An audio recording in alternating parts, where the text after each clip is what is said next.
close attention to these clips. China Renaissance plunging overnight in Hong Kong after that company said that its chairman and CEO is missing.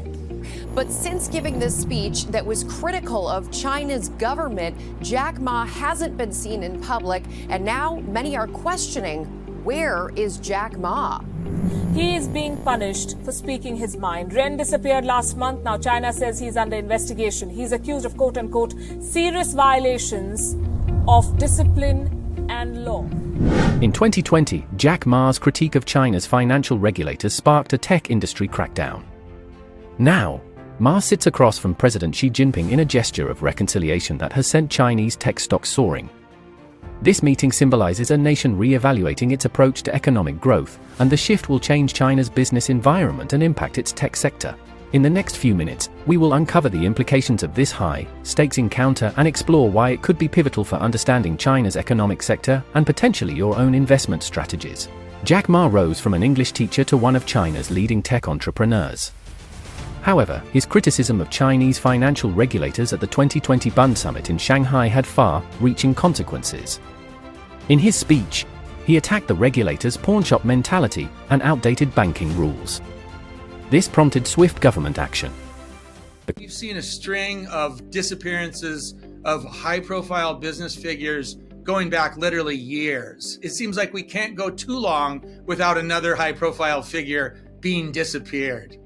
The name that grabbed the world's attention was the disappearance of Jack Ma, founder of Alibaba, in 2020. Well, I think it's probably several pieces to the rapid demise of Jack Ma. Clearly, one part of it was the growing strength of Alibaba, his company, and particularly Ant Financial, his financial services company. I think it was felt that it was becoming too powerful in terms of controlling the data of the Chinese people, information, and the lives of Chinese people. Consequences were severe. Authorities halted Ant Group's $37 billion IPO just before its launch and hit Alibaba with a $2.80 billion fine. Ant Group was forced to restructure under strict oversight, signaling the end of unrestricted growth for China's tech sector. It was also clearly becoming a rival to big state enterprises and specifically the state-owned banking system.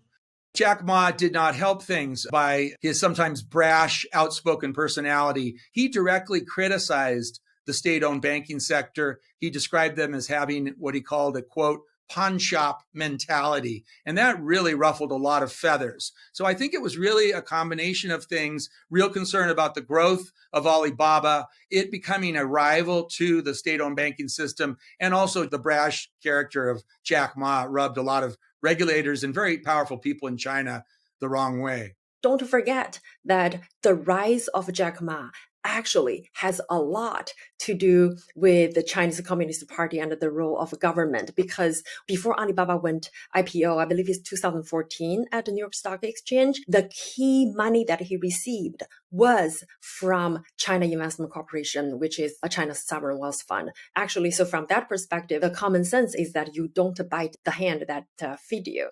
Ma, who's known for his grandiose public presence, has kept a low profile ever since the episode unfolded. Our co-founder Jack Ma has returned to mainland China. He was recently spotted at the Yinggu School in Hangzhou, the city where Alibaba is headquartered. Spent most of the last year in Japan. Dramatic downfall of Jack Ma tells you is that, in China, no matter how rich you are, no matter how famous you are, if you run against the Communist Party, or even if you are perceived to be critical of the Communist Party, they can punish you because the country has no human rights, even for the very rich and famous. Ma's downfall sent shockwaves through China's business community. Entrepreneurs became more cautious, and foreign investors questioned their commitment to the Chinese market. The regulatory crackdown continued, leading to Alibaba's split into 6 units and Ma's loss of control over his business empire. This marked a new era in China's relationship with its private sector.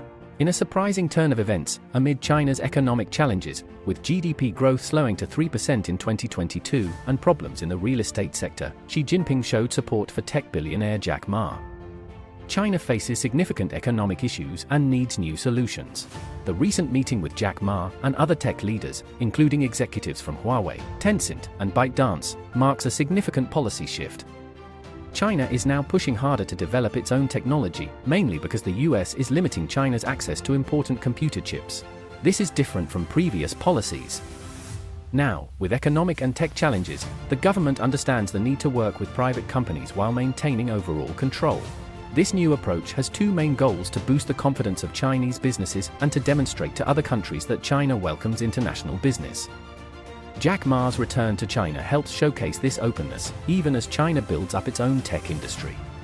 China's leader, Xi Jinping, aims to combine government control with innovative ideas, allowing private companies to drive the economy. Over time, China has adjusted its approach to private businesses, sometimes imposing strict rules and other times granting more freedom. Now, China plans to grow its economy both domestically and through international trade. Recent discussions with technology company leaders indicate that China is trying something new. The government provides guidance, while private companies are encouraged to innovate, especially in areas like artificial intelligence and computer chips. If this economic model proves successful, it may influence other countries, especially when addressing global challenges. However, it's uncertain whether it will succeed, as finding the right balance between government control and business freedom is a complex task. As China works to grow its economy, the potential return of Donald Trump to power could disrupt the balance between government control and business growth. Trump once started a harmful trade war during his first term, and now he's promising even more aggressive actions, such as ending China's special trade status and making Chinese goods more expensive. As a result, China is focusing more on strengthening its domestic economy and reducing its reliance on foreign markets and technology. Technology has become a major area of competition. China is investing heavily in computer chip manufacturing, AI development, and quantum computing. This competition is forcing companies worldwide to take sides. American companies are leaving China, while Chinese companies are developing their own technologies. Experts warn that a complete split between the US and Chinese economies could severely damage the global economy. But there is hope as China builds better relationships with business leaders. Paradoxically, Trump's threats might actually push China to improve and change more rapidly, even though China would prefer a more stable relationship with the US. As tensions between the US and China rise, China is steadily advancing its technology across multiple sectors.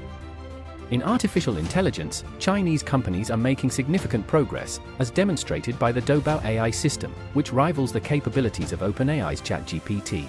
China is also investing a large amount of money in quantum computing research, although the US still leads in this field. Computer chip manufacturing remains a key focus, with China investing heavily in domestic chip production despite US attempts to limit its success. China's achievements in electric vehicles showcase what it can accomplish in technology.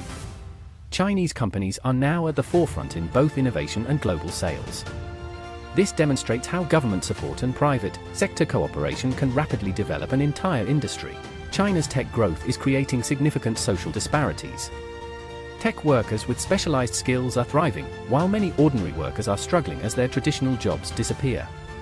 Factories are undergoing rapid changes, and machines could displace over 100 million jobs by 2030. The government is attempting to help workers acquire new skills, but these efforts may not be sufficient to assist all those who lose their jobs. These changes are widening the wealth gap, which runs counter to the government's goal of improving the lives of all people.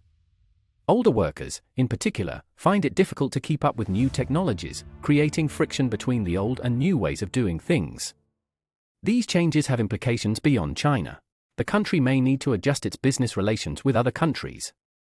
How well China manages to grow its technology while maintaining social stability will impact both its own future and the global economy.